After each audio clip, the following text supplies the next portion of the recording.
Hello everyone, स्वागत है आप सभी आंगनबाड़ी बहनों का आंगनबाड़ी हेल्प डेस्क की फिर से एक नई महत्वपूर्ण वीडियो में। आज की यह वीडियो पोषण टैकर ऐप 23.8 लेटेस्ट वर्जन में अपडेट के दौरान हुए FRS यानी फेस रिकॉग्नाइज सिस्टम और eKYC में आने वाली समस्याओं का समाधान किस प्रकार से किया गया है, जैसे white page problem, photo verify problem.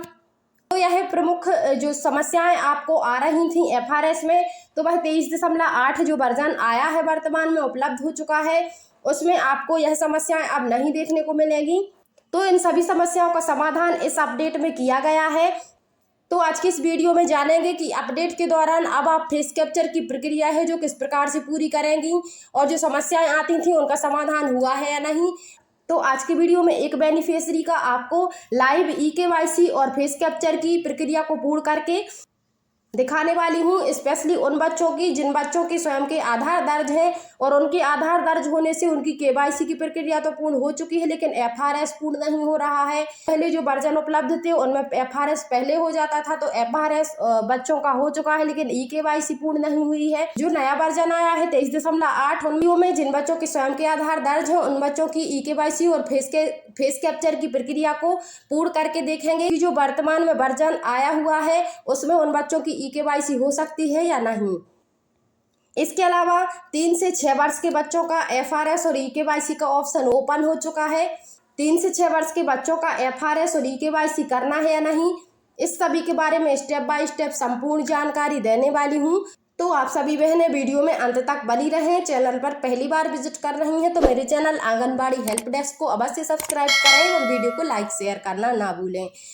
चलिए बहनों, शुरू करते हैं वीडियो। सबसे पहले आपको अपने पोषण टैकर एप्लीकेशन को ओपन कर लेना है और FRS और eKYC करने के लिए आपको डेली ट्रैकिंग वाले ऑप्शन को क्लिक कर लेना है।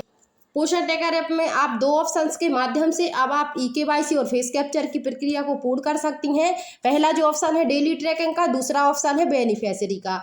डेली ट्रैकिंग में यदि आपने 25 दिवस से कम का THR की एंट्री की हुई है तो आप THR वाले ऑप्शन से हितग्राही का FRS और eKYC की प्रक्रिया को पूर्ण कर सकती हैं। यदि आपने 25 दिवस से ज़्यादा का THR वितरण कर दिया है तो आपको बेनिफिशियरी वाले ऑप्शन से eKYC करना है। तो चलिए हम आपको आज बेनिफिशियरी वाले ऑप्शन से eKYC और फेस कैप्चर की प्रक्रिया को पूर्ण करके दिखाने वाले हैं। बेनिफिशियरी वाले ऑप्शन पर क्लिक कर लेती हूँ। तो जैसे कि आप सभी बहनों को पता है कि 3 प्रकार के लाभार्थियों का फेस कैप्चर और eKYC हो रही है, जिसमें गर्भवती महिलाएं, धात्री महिलाएं, 6 माह से लेकर 3 वर्ष के बच्चे और 3 से 6 वर्ष के बच्चों के लिए भी ऑप्शन आ चुका है अब। तो वीडियो के एंड में बात करेंगे कि 3 से 6 वर्ष के बच्चों की आपको eKYC और फेस कैप्चर की प्रक्रिया को पूर्ण करना है या नहीं। फिलहाल हमें गर्भवती महिलाओं, धात्री महिलाओं और 6 माह से लेकर 3 वर्ष के बच्चों की FRS की प्रक्रिया को पूर्ण करना है। बहनों, जो 23.8 वर्जन आया है उसमें जो FRS के लिए समस्याएं हो रही थी मुख्यतः उन्हीं समस्याओं को सॉल्व किया गया है। जैसे ही आप लाभार्थी का फेस कैप्चर करने के लिए फेस कैप्चर वाले ऑप्शन को क्लिक करती थी तो आपके सामने व्हाइट पेज शो करता था या फिर एरर पेज शो करता था। इसके अलावा यदि आप फेस कैप्चर करती थी तो फेस मैच नहीं होता था। आधार की फ़ोटो एक साइड दिखाती थी, दूसरे साइड आपको वर्तमान की जो फ़ोटो आप कैप्चर कर रही थी तो वह फ़ोटो कैप्चर नहीं हो रही थी, मैच नहीं हो रही थी आधार की फ़ोटो से। और जैसे आप फ़ोटो कैप्चर कर लेती थी तो अब फ़ोटो वह वेरीफाई नहीं हो रही थी। तो इस तरह से काफ़ी सारी समस्याओं का सामना आप लोगों को करना पड़ रहा था। लेकिन अब जो 23.8 वर्जन आ चुका है उसमें इन समस्याओं को सुधारा गया है। तो चलिए यहाँ पर हम 6 माह से 3 ईयर्स के एक बच्चे का FRS करके देखते हैं। तो चलिए हम 6 माह से 3 ईयर्स वाले ऑप्शन को क्लिक कर लेते हैं। इसको क्लिक करने के बाद आपके 6 माह से 3 वर्ष के सभी बच्चों की लिस्ट ओपन हो जाती है। यहाँ पर आपको उस बच्चे को सिलेक्ट करना है जिस बच्चे की आपको eKYC करना है। चलिए यहाँ पर एक बालिका दर्ज है जिसकी eKYC करके देख लेते हैं। के लिए आपको सिंपली बच्चे के नाम के ऊपर ही क्लिक कर देना है। जैसे ही आप नाम के ऊपर क्लिक करती हैं तो इस तरह से पेज ओपन हो जाता है। यहाँ पर आपको ऊपर की ओर नोटिस दिखाई दे रहा होगा जिसमें लिखा हुआ है eKYC and face capture for the beneficiary are incomplete which are important for ending THR and HCM distribution. यहाँ पर मैं इस बच्चे की जो आपको फेस कैप्चर और eKYC की प्रक्रिया पूर्ण करके दिखा रही हूँ। इस बच्चे का स्वयं का आधार दर्ज है और अभी तक इस बच्चे का FRS नहीं हो पाया है। तो चलिए यहाँ पर हमें प्रोसीड वाले ऑप्शन को क्लिक कर देना है। तो जैसे ही हम प्रोसीड वाले ऑप्शन को क्लिक करते हैं तो यहाँ पर get ready to complete the following इस तरह से पेज ओपन हो जाता है। यहाँ पर हमें प्रोसीड वाले ऑप्शन को क्लिक करना है। इसको क्लिक करने के बाद यहाँ पर आधार नंबर के लिए 12 डिजिट वाला बॉक्स ओपन हो जाता है। यहाँ पर बच्चे का आधार दर्ज है, इसीलिए यहाँ पर हमें मदर, फादर और गार्डियन में से किसी एक का आधार यहाँ पर डालकर उसी का फेस कैप्चर करना होगा, उसी की KYC करनी होगी। तो चलिए यहाँ पर हम बच्चे के फादर को सिलेक्ट कर लेते हैं और यहाँ पर बच्चे के फादर का ही 12 अंक का आधार नंबर डाल देते हैं। बहनों, यहाँ पर उन बच्चों के लिए आधार नंबर का ऑप्शन नहीं आता है जिन बच्चों के माता पिता के आधार दर्ज हैं, और जिन बच्चों के स्वयं के आधार दर्ज हैं उनमें आपको किसी एक को सिलेक्ट करके उसका आधार नंबर डाल के उसी की KYC करनी होती है, जैसे कि आपको इस पेज में दिखाई दे रहा है। तो चलिए आधार नंबर भर दिया गया है। आधार नंबर भरने के बाद हमें प्रोसीड वाले ऑप्शन को क्लिक कर देना है। नीचे यहाँ पर फादर का नाम यहाँ पर लिखा नहीं आ रहा है, यहाँ पर ओनली फादर लिखा आ रहा है, और यहाँ पर लाभार्थी के आधार के आखिरी के अंक यहाँ पर दिखाई दे रहे हैं। जैसे कि आप सभी बहनों को पता, अभी तक जिन बच्चों के आधार दर्ज है उन बच्चों की KYC आप लोगों के द्वारा नहीं की गई है और पोषण ट्रैकर ऐप में हो ही नहीं रही है। उन बच्चों का FRS हो चुका था लेकिन KYC नहीं हुई थी, तो उस कारण से FRS भी अनकैप्चर हो गया, फेस कैप्चर भी अनकैप्चर हो गया, KYC नहीं हुई। तो अब हमें दोनों चीज़ें करने की ज़रूरत है। तो चलिए यहाँ पर हम कन्फर्म एंड प्रोसीड वाले ऑप्शन को क्लिक कर लेते हैं। तो जैसे ही हमने इस पर क्लिक किया तो देखिए error loading the page domain इस प्रकार से लिखा गया। तो बहनों, यहाँ पर इन बच्चों की KYC अभी भी नहीं हो सकती। यह पोषण ट्रैकर ऐप का ही बग है। बहनों, इससे यह कंफर्म तो हो गया कि जिन बच्चों के आधार हैं उनकी KYC और FRS अभी भी कंप्लीट नहीं हो सकता, और लगभग सभी बहनों को इन्हीं बच्चों को लेकर समस्या बनी हुई है, क्योंकि सभी बहनों का 50% से ज़्यादा FRS कंप्लीट हो चुका है, लेकिन जो शेष है तो वह इन्हीं बच्चों के कारण है, क्योंकि उन बच्चों के स्वयं के आधार दर्ज है और उन बच्चों का फेस कैप्चर नहीं हो पा रहा है। तो हो सकता है इन बच्चों की इस समस्या को सुधारा जाए और इनका FRS कंप्लीट हो। आप आगे के अपडेट में, फिलहाल अभी इस अपडेट में इन बच्चों का FRS कंप्लीट नहीं हो पा रहा है। तो चलिए हम किसी दूसरे बच्चे को ओपन करके देखते हैं। तो अभी जो वर्तमान में वर्जन आया है उसमें भी कहीं ना कहीं समस्या आप सभी बहनों के लिए FRS को लेकर हो रही है, क्योंकि इस प्रकार से आपका एरर पेज आने लगा है। लगभग सभी हितग्राहियों में आ रहा है। चलिए किसी दूसरे हितग्राही को चेक कर लेते हैं कि इस प्रकार की एरर आ रही है या नहीं। यहाँ पर हम इस बालिका के नाम को चेक करते हैं। यहाँ पर आप इस नोट को पढ़ लीजिए ध्यान से। यहाँ पर लिखा हुआ है for the beneficiary is incomplete which is important for ending THR-SEM distribution. इसका मतलब है कि यहाँ ओनली फेस कैप्चर कंप्लीट नहीं हुआ है, लाभार्थी की KYC हो चुकी है। तो चलिए यहाँ पर हम फेस कैप्चर करके देखते हैं इस बच्चे का। हमें यहाँ पर प्रोसीड वाले ऑप्शन को क्लिक कर देना है। इसके बाद कॉन्सेंट वाला पेज ओपन हो जाता है, पर आपको एक्सेप्ट पर क्लिक करना है। इसको क्लिक करने के बाद यहाँ पर आपके लाभार्थी की आधार के अनुसार फोटो दिखाई देती है, और यहाँ पर आप नीचे देख सकते हैं तो यहाँ पर रिकॉर्ड वीडियो का ऑप्शन आ रहा है। यहाँ पर फेस कैप्चर लिखा होता था लेकिन यहाँ पर रिकॉर्ड वीडियो लिखा हुआ है। तो चलिए यहाँ पर नीचे की तरफ खिसका के देखते हैं।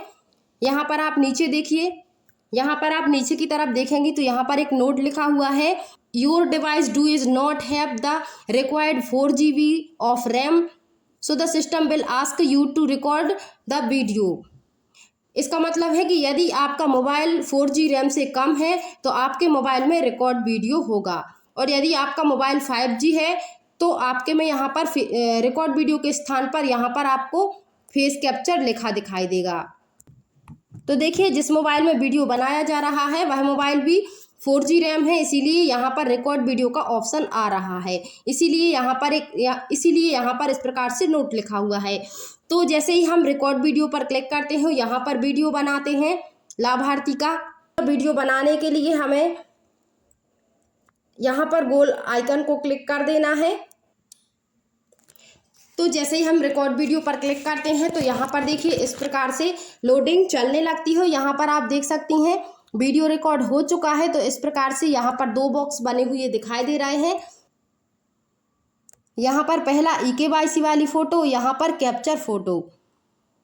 यहाँ पर KYC फ़ोटो वेरीफाई होने में टाइम लग रहा है क्योंकि फ़ोटो का वीडियो बनाया गया है। यदि फ़ोटो कैप्चर की गई होती तो तुरंत यहाँ पर सबमिट हो जाता, लेकिन इसमें काफ़ी टाइम लगता है। देखिए यहाँ पर फ़ोटो कैप्चर तो हो चुकी है।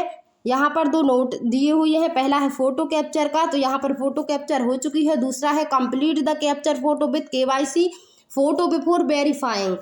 If the photo does not match or different person photo was capture by mistake you can recapture it. इसका मतलब है कि हमें फ़ोटो दोबारा से कैप्चर करनी होगी। फ़ोटो सही लाभार्थी की ली गई है, फिर भी यहाँ पर इस तरह से लिखा आ रहा है क्योंकि उस पर्सन की फ़ोटो कैप्चर नहीं की गई है, तो इसलिए फ़ोटो मैच नहीं हो रही है। तो अधिकतर आप जब वीडियो रिकॉर्ड करती हैं तो इस प्रकार से फ़ोटो नॉट मैच की समस्या आप सभी को देखने को मिलती है। इसीलिए यहाँ पर फेस वेरीफाई नहीं हो पाया है, फ़ोटो वेरीफाई नहीं हो पा रही है। और जब तक फ़ोटो वेरीफाई नहीं होगी तब तक आपका वीडियो सेव नहीं होगा। तो आपके में रिकॉर्ड वीडियो का ऑप्शन ना आए, रिकॉर्ड वीडियो के स्थान पर फेस कैप्चर का ऑप्शन आए, तो इसके लिए आपको यहाँ पर ऊपर तीर वाले निशान को क्लिक कर देना है। जैसे ही आप इसको क्लिक करती हैं, यहाँ पर आपका बैक पेज ओपन हो जाता है। इसके बाद फिर से आपको प्रोसीड वाले ऑप्शन को क्लिक करना है। इसको क्लिक करने के बाद फिर से आपको एक्सेप्ट पर क्लिक करना है। एक्सेप्ट पर क्लिक करने के बाद आपको अपने डाटा को ऑफ कर देना है, जैसे कि मैंने पहले ही डाटा को ऑफ कर दिया है। यहाँ पर आप देखिए, आपको अपने डाटा को ऑफ कर देना है। तो जैसे ही आप अपने डाटा को ऑफ करेंगी तो यहाँ पर आधार के अनुसार फ़ोटो भी नहीं आएगी और यहाँ पर कैप्चर फेस लिखा आ जाएगा। इसके बाद आपको कैप्चर फेस पर क्लिक कर देना है। जैसे ही आप कैप्चर फेस पर क्लिक करती हैं तो यहाँ पर कैमरा ओपन हो जाता है। कैमरे के सामने आपको हितग्राही को खड़ा करना है और दो तीन बार पलकों को झपकाने के लिए बोलना है। तो इस तरह से आई ब्लिंक और स्ट्रेंथ फेस हो जाता है और इस तरह से जो सर्कल होता है ग्रीन कलर का हो जाता है, तो आपकी फ़ोटो सबमिट हो जाती है। इसके बाद हमें यहाँ पर सेव पर क्लिक कर देना है। जैसे ही हम सेव पर क्लिक करते हैं तो बेनिफिशियरी फ़ोटो सेव सक्सेसफुली इस तरह से लिखा आ जाता है और लाभार्थी का फेस कैप्चर कंप्लीट हो जाता है। जैसे ही आपका फेस कैप्चर कंप्लीट होता है, आपको अपने डाटा को तुरंत ऑन कर देना है, क्योंकि आपने जो FRS कंप्लीट किया है वह ऑफलाइन मोड में किया था। बहनों, ऑफलाइन मोड में आपका 100% फेस कैप्चर कंप्लीट हो जाता है, उसमें कोई समस्या नहीं होती है, लेकिन 24 घंटे लगते हैं। जैसे अभी आपने फेस कैप्चर कंप्लीट कर दिया तो अगले 24 घंटे में उस लाभार्थी का फेस कैप्चर कंप्लीट हो जाता है। वहाँ पर कंप्लीट में इस प्रकार से दिखाई देता है। चलिए किसी बच्चे को देख लेते हैं जिसका FRS कंप्लीट हो चुका है। जैसे यहाँ पर एक बच्चा दर्ज है, इसको चेक करके देख लेते हैं कि इसका FRS कंप्लीट किस प्रकार से दिखाई देगा। तो चलिए इस बच्चे के नाम के ऊपर ही क्लिक कर लेते हैं। तो देखिए यहाँ पर आपको KYC का एक ऑप्शन दिखाई दे रहा है। यहाँ पर KYC पर ग्रीन 2 टिक लगे हुए हैं, मतलब इस लाभार्थी की KYC कंप्लीट है। और यहाँ पर फेस कैप्चर पेंडिंग दिखा रहा है, मतलब लाभार्थी का फेस कैप्चर अभी कंप्लीट नहीं हुआ है, KYC कंप्लीट हो चुकी है। बहनों, लगभग बहुत से लाभार्थियों को मैंने चेक किया है, सभी लाभार्थियों में KYC कंप्लीट आ रहा है, फेस कैप्चर कंप्लीट नहीं दिखा रहा है। तो फेस कैप्चर हमें लगभग सभी हितग्राहियों का दोबारा से करना होगा। KYC आपकी पहले जब डेली ट्रैकिंग के ऑप्शन से आपके द्वारा फेस कैप्चर और KYC पूर्ण किए गए थे, जिसमें फेस कैप्चर आपके द्वारा पहले किया गया था और KYC बाद में की गई थी। तो जिन बच्चों की दोनों चीज़ें पूर्ण हो गए थे, FRS फेस कैप्चर और KYC दोनों कंप्लीट थे, तो उन बच्चों का कंप्लीट दिखाई देता था। लेकिन अब ऐसा नहीं हो रहा है। वर्जन 23.8 में आप सभी लाभार्थियों का फेस कैप्चर पेंडिंग लिखा आ रहा है। जैसे ही आप बेनिफिशियरी वाले ऑप्शन से चेक करेंगे तो आपको इस प्रकार से सभी लाभार्थियों का दिखाई देगा और KYC कंप्लीट दिखाई दे रही है। और जिन लाभार्थियों की दोनों फेस कैप्चर और KYC कंप्लीट नहीं है, उनकी दोनों चीज़ें यहाँ पर आपको अनकम्प्लीट दिखाई देती हैं। और जिन बच्चों के दोनों कंप्लीट हो चुके थे, उन बच्चों का सिर्फ फेस कैप्चर अनकम्प्लीट दिखाई दे रहा है। तो आपको ऐसे उन लाभार्थियों का फेस कैप्चर दोबारा से करना होगा और KYC वही रहने वाली है। तो चलिए इसको बैक कर देते हैं। इसके बाद अब हम 3 से 6 वर्ष के बच्चों के बारे में जान लेते हैं। तो 3 से 6 वर्ष के बच्चों में भी आपको वह ऑप्शन देखने को मिलते हैं। तो चलिए यहाँ पर हम किसी भी बच्चे को यहाँ पर ओपन कर लेते हैं, बच्चे के नाम के ऊपर ही क्लिक कर लेते हैं। तो देखिए 3 से 6 वर्ष के बच्चों में इस प्रकार का नोटिस आने लगा है FRS और EKYC के लिए। इसका मतलब ये है कि पोषण ट्रैकर के अनुसार तो हमें इन बच्चों का भी FRS कंप्लीट करना होगा, EKYC कंप्लीट करनी होगी। लेकिन जब तक आपके कार्यालय से आदेश नहीं मिलता है, आपके डिस्ट्रिक्ट से आदेश नहीं होता है कि आपको 3 से 6 वर्ष के बच्चों की FRS कंप्लीट करना है, तब तक आप ना करें। और यदि आपको आदेश मिलता है कि आपको करना है 3 से 6 वर्ष के बच्चों का, तो आपको इन बच्चों का भी कंप्लीट करना है। तो बहनों, आज की वीडियो बस इतना ही। मिलती हूँ अगली वीडियो में। जानकारी पसंद आई हो तो वीडियो को अपनी अन्य बहनों में शेयर अवश्य कीजिए एवं वीडियो को लाइक नहीं किया है तो वीडियो को लाइक एवं चैनल को सब्सक्राइब करना ना भूलें।